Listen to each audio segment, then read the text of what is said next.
Labi, tik tālu par statisko elektrību. Tagad ķersimies klāt īstai elektrībai. Vai tu zināji, ka īstā elektrība ir saistīta ar īstām olām?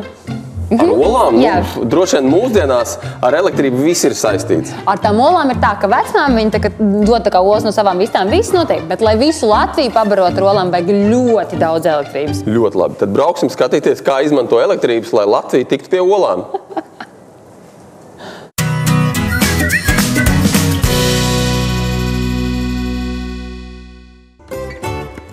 Šīs ēkas ir vistu kūtis, un tajās katru dienu tiek izdēti nepilni 2 miljoni olu. Tas ir apmēram tikpat daudz, cik cilvēku dzīvo visā Latvijā. Šajās kūtīs dzīvo apmēram 2,5 miljoni vistu. Vienas dēj olas, citas vēl tikai aug un gatavojas kļūt par dējēju vistām, bet vēl citas jau dodas pensijā.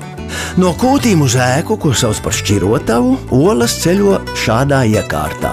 Tas ir tāpēc, ka pie vistām cilvēki nedrīkst iet, lai vistas nesaslimtu. Tāpēc kūtīs drīkst uzturēties tikai atsevišķi darbinieki. Kad olas nonāk šķirošanas ēkā, sākumā 2 darbinieki ar rokām atlasa tās olas, kuras ir bojātas. Pēc tam olas slīd cauri šai mašīnai. Tas ir kā liels dators, kuru pat varētu saukt par rūpnīcas smadzenēm.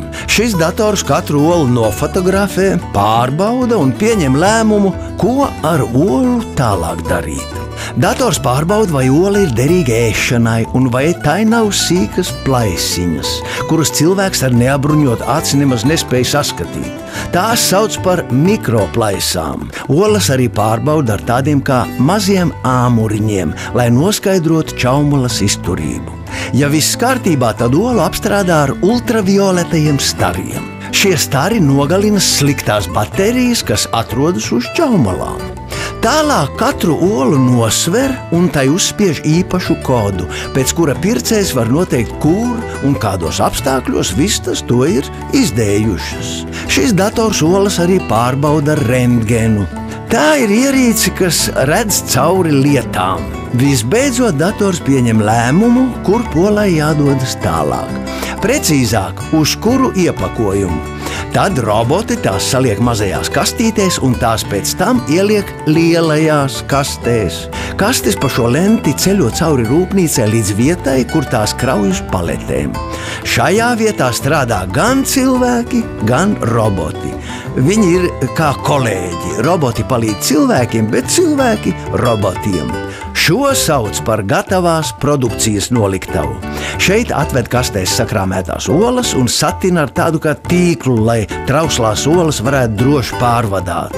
Tad olas novieto šajā vietā un gaida, kad tām ieradīsies pakaļ šoferi no Latvijas un citām pasaules valstīm.